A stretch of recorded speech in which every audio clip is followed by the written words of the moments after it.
My name is Rachel Doyle. I am 33 years old. I run a commercial insurance brokerage. I built it from nothing over the last 9 years. This is a story about my father. It is about the day he chose a baby shower over my wedding. And it is about what happened 3 weeks later when he needed something only I could give him. My wedding date had been set for 14 months. My sister Kayla knew that date. She had known it since the day we booked the venue. Kayla announced her pregnancy 6 months before my wedding. Everyone was thrilled. I was thrilled too. But somewhere in the excitement, Kayla's baby shower got scheduled. It landed on the exact same Saturday as my wedding. I found out by accident. I saw an invitation on my mother's kitchen counter. The date was circled in gold marker. My wedding date. I asked my mother if this was a mistake. She said Kayla had already sent the invitations. She said it was too late to change it. She said, everyone will understand if some people split their time. Nobody split their time. Not really. My father did not come to my wedding at all. He called me 2 days before. He said, Kayla needs family there for this.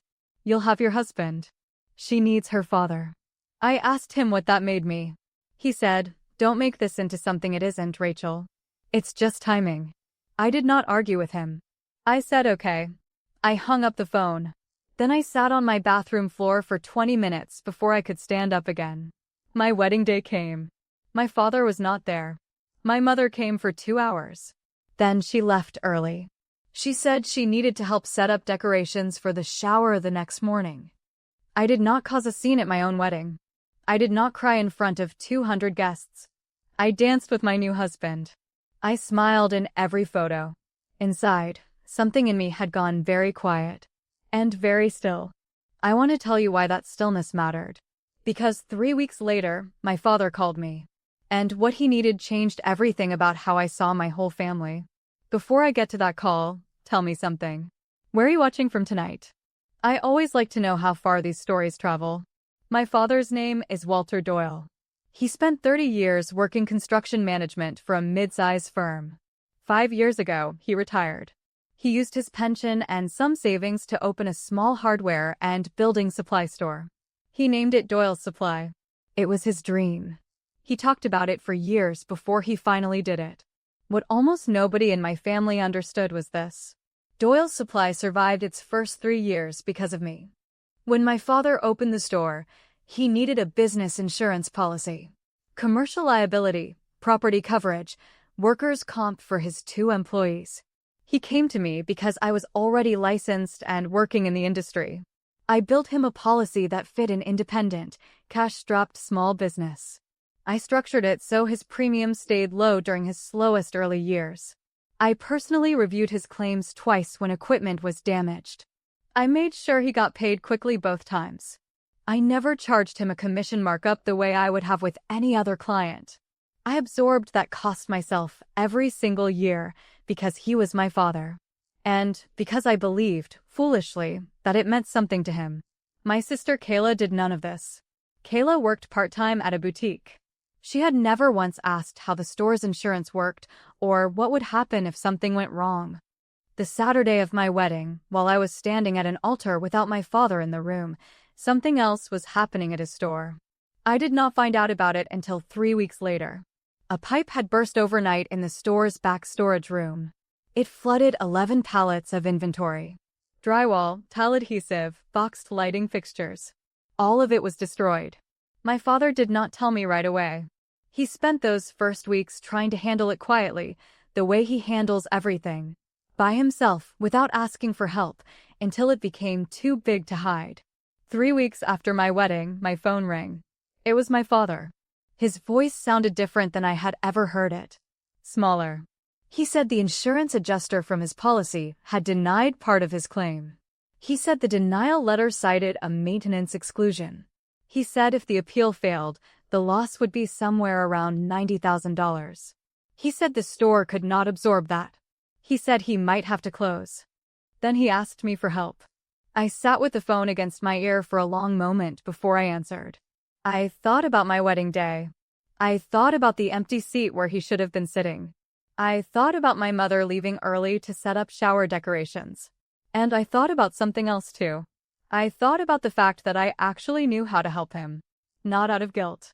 Out of genuine professional knowledge. That mattered to me in that moment, more than I expected it to. I told him I would look at the denial letter. I asked him to send it to me that night. He did. Within an hour of hanging up, an email arrived. It was the first time my father had ever sent me anything related to his business without me having to ask twice. I want to pause here and tell you something important. What I did next was not petty. It was not designed to punish him. I am a professional, and I take that seriously, even when the person asking for help had just missed the biggest day of my life. But I also was not going to pretend, going forward, that nothing had happened. Those two things can be true at the same time. I read the denial letter carefully.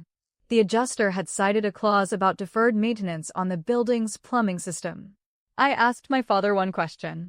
Had he ever had a plumbing inspection done, and did he have any documentation of maintenance requests to the property's landlord? He said yes. He said he had emailed the landlord about a slow leak 8 months earlier. The landlord had never responded. My father had never followed up in writing again after that single email. This told me exactly what had happened. The insurance company was trying to shift the failure onto my father, calling it deferred maintenance on his part, when the actual failure sat with an unresponsive landlord who had ignored a documented request. I asked him to forward me that original email to the landlord. He did. I also asked whether he had photos of the pipe damage from that morning. He said yes, he had taken some on his phone before the cleanup crew arrived. That night, I built the appeal myself. Not as his daughter doing him a personal favor in secret. As a licensed insurance professional building a formal case, the same way I would for any client I respected. I outlined the timeline. Documented maintenance request 8 months prior. No response from the landlord. No further deferred maintenance on my father's part, because he did not own the plumbing system and had already flagged the concern in writing. I attached his photos. I attached the original email. I cited the specific language in his policy that covered sudden and accidental water damage, separate from any deferred maintenance exclusion. I sent the appeal directly to the insurance company's claims department. I copied my father. I did not do this quietly, behind the scenes, in a way that let him believe the appeal had simply succeeded on its own. I wanted him to see, in writing, exactly what expertise had gone into saving his store. Not because I needed credit. Because I needed him to actually understand, for the first time, what my work was worth. The appeal took 11 days to process. During those 11 days, my father called me 4 times. Not about the wedding. About the claim. Asking questions. Checking in. It was more consistent contact than we had had in the 6 months leading up to my wedding combined. On day 11, the insurance company reversed the denial. They approved the claim in full. $91,400, covering the inventory loss and the remediation costs for the storage room. My father called me the moment he got the news. He was crying. I had heard my father cry exactly twice before in my entire life. Once at his own father's funeral. Once, I think, the day I was born, based on what my mother has told me. He said, "You saved the store, Rachel." I don't know what we would have done. I let him finish. Then I said something I had been sitting on for 3 weeks. I said, "I'm glad I could help. I want you to know that. But I need you to understand something too. 3 weeks ago, I stood at my own wedding and looked for you in a seat that stayed empty all night. I don't say this to make you feel worse right now. I say it because I don't want the story of this month to be that I forgave everything just because you needed my help. Those are 2 different things. And they're both true." There was a long silence on the phone. Then he said, "I know. I've known since the day you sent me that appeal." I kept thinking, she's still doing this for me. After everything. And I didn't deserve that. I told him he was right. He did not deserve it. I did it anyway because it was the right thing to do professionally, and because some part of me still hoped he would finally hear me. He asked if we could talk. Really talk. Not on the phone. In person. We met 2 days later at a coffee shop, just the 2 of us. He told me something I had not fully understood before. He said that when Kayla got pregnant, something in him panicked. He said he grew up as the youngest of 5 kids and always felt like an afterthought in his own family. He said when Kayla was born, our grandparents had treated her like a miracle child, and something about watching Kayla become a mother herself pulled him right back into old patterns he thought he had let go of years earlier. I told him that explained why he acted the way he did. It did not excuse it. He agreed. He said the excuse was his to work through, not mine to accept on his behalf. He asked what he could actually do to make it right. Not apologize in words only, but show it. I told him I did not need a grand gesture. I told him what I needed was smaller and harder than that. I needed him to actually show up consistently going forward. Not just during emergencies where I happen to have useful expertise. He has tried since then. It has not been perfect. My mother, I will be honest, has been slower to reflect on any of this than he has. She still occasionally brings up how stressful the timing of everything was for her that season, in a way that centers her own discomfort over what I actually went through. I have stopped expecting her apology to look the way I once hoped it would.